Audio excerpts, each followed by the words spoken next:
우리는 렘브란트가 그린 탕자의 기환이라는 그림을 알고 있습니다. 바로 오늘 복음의 내용을 표현하고 있거든요.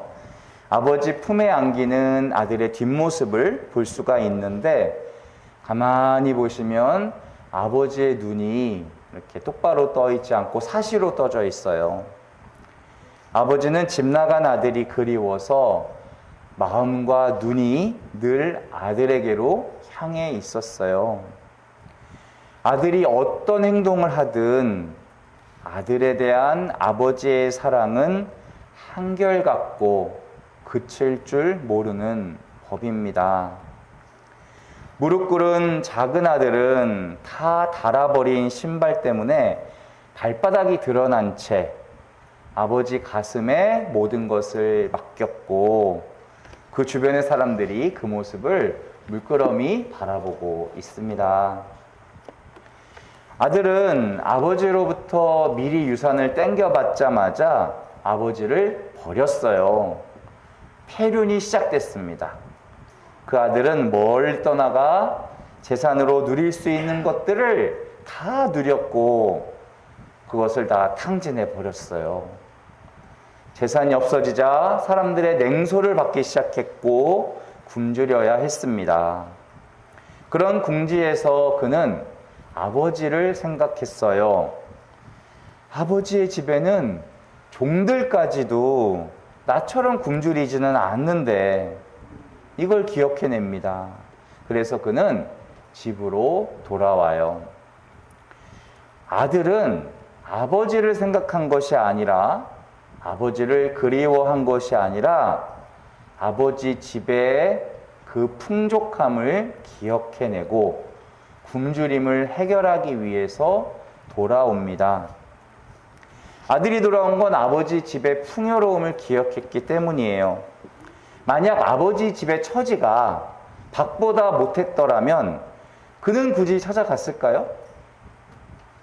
그러면 아들이 아버지 집의 넉넉함을 기억했다는 것은 은총일까요? 은총이 아닐까요? 은총이죠. 그래서 우리도 자비로우신 아버지의 집을 생각해야 돼요.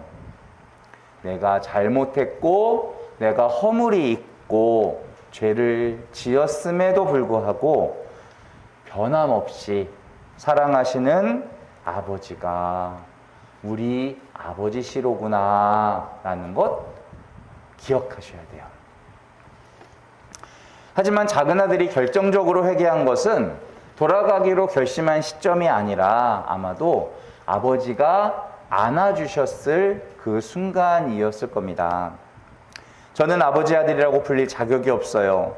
저를 아버지의 종으로라도 써주세요 하고 연습을 했는데, 그 말을 마치기도 전에 어서 가장 좋은 옷을 입히고 손에 반지를 끼우고 신발을 신겨라.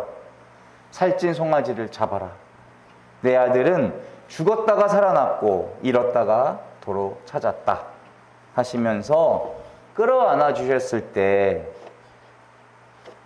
진정한 회개는 사랑을 느낄 때 비로소 옵니다. 아버지는 아들이 떠난 후에 아들을 잊지 않았어요. 아들이 돌아오는 것을 멀리서 알아보는 아버지는 가엾은 마음이 들어 달려가 아들의 목을 껴안습니다. 아들은 완전히 피골이 상접해 있었을 거예요. 머리도 막 수염도 막 자라고 도저히 알아볼 수가 없었겠지만 아버지는 저 멀리서 아들을 알아봅니다. 그리고 말씀하십니다. 먹고 즐기자. 나의 이 아들은 내가 잃었다가 도로 찾았다. 아들에게 화가 날 수도 있었을 텐데 분노는 어디 가고 추궁 한마디 없습니다. 이것이 돌아온 죄인을 맞이하는 하느님의 마음이다. 우리는 우리 생각을 연장해서 하느님을 상상해요. 죄인이 죄값을 치르는 건 당연하지. 그러면 하느님도 그렇게 하실 거라고 생각합니다. 인과응보라고 하죠. 그것에 맞춰 하느님도 행동할 거라고 믿어요. 인간 사회는 인과응보의 원리를 바탕으로 질서라는 걸 만들었어요. 학교는 성적 좋고 품행이 좋은 학생을 택하고 나쁜 학생은 버립니다. 운동시합에서 우승한 선수는 박수가채를 받겠지만 진 사람들은 시선조차 못 받아요. 우리는 다른 사람에게 피해준 사람을 사회로부터 격리시키고 그 잘못에 비례한 벌을 줍니다. 죄인들과 어울린다고 오늘 예수님께 막 항의했죠. 이 바리사이들도 하느님은 당연히 그런 질서 안에 살고 계신다라고 믿고 있었을 거예요. 그런데 예수님은 오늘의 이 비유를 말씀하시면서까지 꼭 말씀하고 싶으신 것이 있었어요. 하느님은 너희들이 상상하는 그런 분이 아니다. 율법을 못 지키고 성전이 요구하는 제물도 못 내고 유대 당국으로부터 죄인이라고 버려진 사람들을 예수님은 하나도 버리지 않으셨어요. 유대교는 병든 사람들을 그의 죄에 대한 대가라고 생각했어요. 예수님은 그들과 어울리고 그들을 고쳐주시고 그들을 격려해 주셨어요. 그리고 그들을 고치러 오셨다고 하셨어요. 그래서 오늘 말씀하신 비유들은 죄인 한 사람도 버리지 않고 그를 찾아 기뻐하시는 하느님의 모습을 우리에게 보여주기 위해서 말씀하십니다. 이제 큰아들을 한번 볼까요? 큰아들은 아버지 곁에 늘 머물렀고 자기 역할을 충실히 했어요. 근데 큰아들도 아버지 마음 몰라주기는 매한가지. 아버지 품 안에 있으면서도 그 사랑의 가치를 전혀 알아보지 못했어요.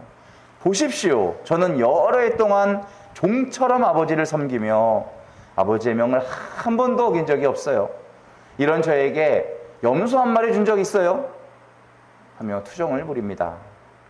몸은 같이 있었지만 마음은 아버지를 떠나 있었어요. 이것이 더 큰 문제다. 큰 아들의 마음에는 나 이만큼 했으니까 이만큼은 받아야지 하는 보상 심리가 있었는데 결국 그게 바깥으로 팍 터져 나온 거죠. 이것이 바로 우리 신앙인이 흔히 갖게 되는 마음입니다. 그는 인과응보의 좁은 원리에 갇혀 살았어요. 그는 가엾이 여기시는 아버지의 마음, 그 넓은 마음을 조금도 헤아리지 못했어요. 그것은 이웃을 가엾이 여기지 않고 인과응보의 잣대로 판단해버리는 우리 인간의 마음입니다. 예수천당, 불신, 지옥이라고 외치죠. 그런 선교사들의 외침도 그 안에도 예수님이 오늘 말씀하신 하느님의 자비는 안 들어있어요. 하느님은 한 사람도 버리지 않으려고 하시거든요. 그 하느님을 우린 믿고 그분의 일을 오늘 한번 해보는 게 바로 신앙인이다. 예수님은 우리가 만든 인과응보의 좁은 공간을 넘어서 우리를 가엾이 여기시는 하느님의 그 넓은 공간으로 우리를 초대하고 계십니다. 큰아들이든 작은아들이든 아버지의 마음을 헤아리면서 아버지의 품을 그리워하는 순교 성월이 되었으면 좋겠어요. 그리고 자비와 사랑이 넘치시는 아버지의 품에서 행복하시기를 빕니다. 또 바리사이과 율법학자들에게 이 비유를 말씀해 주신 이유를 생각하면 의인이라고 날 생각하면서 목을 뻣뻣이 하고 있는 그들에게 회개를 촉구하신 것처럼 우리 마음에도 교만이 자리하고 있다면 내려놓게 될 수 있길 청합니다. 프란시스 교황님께서는 이런 말씀을 하셨어요.